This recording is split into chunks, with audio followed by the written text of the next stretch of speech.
बहुत समय पहले की बात है। भगवान बुद्ध अपने शिष्यों के साथ अलग अलग गांव और नगरों में घूमकर लोगों को ज्ञान और सत्य की शिक्षा दिया करते थे। उनकी वाणी में ऐसी मिठास और शांति थी कि सुनने वाला व्यक्ति गहरे सुकून का अनुभव करता था। एक दिन की बात है, बुद्ध अपने शिष्यों के साथ एक लंबी यात्रा पर थे। वे सुबह से लगातार चलते आ रहे थे। दोपहर की धूप तेज हो गई थी और सब थक चुके थे। धीरे धीरे वे एक घने जंगल से निकलकर नदी के किनारे पहुंचे। नदी का बहाव धीमा था और वहां ठंडी हवा चल रही थी। बुद्ध ने एक शिष्य से कहा, मुझे प्यास लगी है, जाकर नदी से पानी ले आओ। शिष्य तुरंत एक लोटा लेकर नदी की ओर गया, लेकिन उसी समय कुछ बैलगाड़ियां और लोग नदी पार कर रहे थे। उनकी वजह से पानी गंदा हो गया था। उसमें मिट्टी, कीचड़ और टहनियां तैर रही थी। शिष्य ने वह दृश्य देखा और सोचा, ऐसा पानी तो पीने लायक नहीं है, इसे गुरुदेव को कैसे दूं?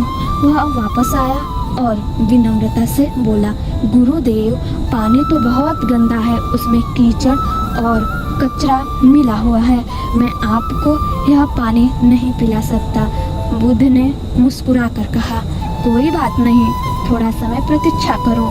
शिष्य उनके साथ वहीं बैठ गए। थोड़ी देर सबने शांति से विश्राम किया। जंगल की शांति, पक्षियों का मधुर स्वर और ठंडी हवा सभी को ताजगी देने लगे। करीब आधे घंटे बाद बुद्ध ने उसे शिष्य से कहा, बेटा, अब एक बार फिर नदी के पास जाओ और देखो। शिष्य नदी की ओर गया। अब गाड़ियां जा चुकी थी।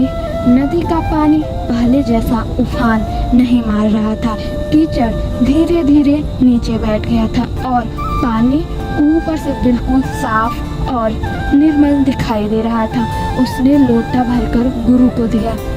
बुद्ध ने पानी पिया और सभी शिष्यों की ओर देखकर बोले, ध्यान से देखो, यह साधारण घटना भी हमें जीवन का बड़ा पाठ देती है। जब नदी का पानी गंदा हुआ तो तुमने सोचा यह हमेशा ही ऐसा रहेगा, लेकिन थोड़े समय बाद वही पानी साफ हो गया। क्यों?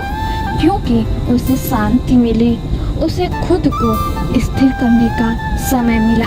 कीचड़ अपने आप नीचे बैठ गया और निर्मल जल ऊपर दिखाई देने लगा। फिर उन्होंने समझाते हुए कहा, इसी तरह हमारा मन भी है।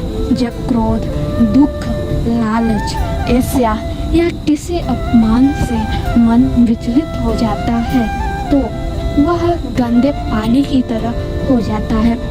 उस समय अगर हम कोई निर्णय लेते हैं तो वह निर्णय गलत होता है, लेकिन यदि हम थोड़ी देर धैर्य रखते हैं, मन को स्थिर होने का समय देते हैं, तो सारी गंदगी अपने आप बैठ जाती है और हमारा मन फिर से निर्मल हो जाता है। तब हमारे विचार स्पष्ट हो जाते हैं और हम सही निर्णय ले पाते हैं। शिष्य गहराई से यह शिक्षा समझ गए।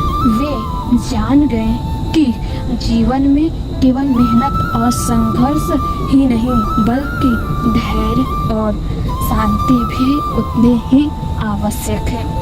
शांति का मार्ग सबसे शक्तिशाली मार्ग है।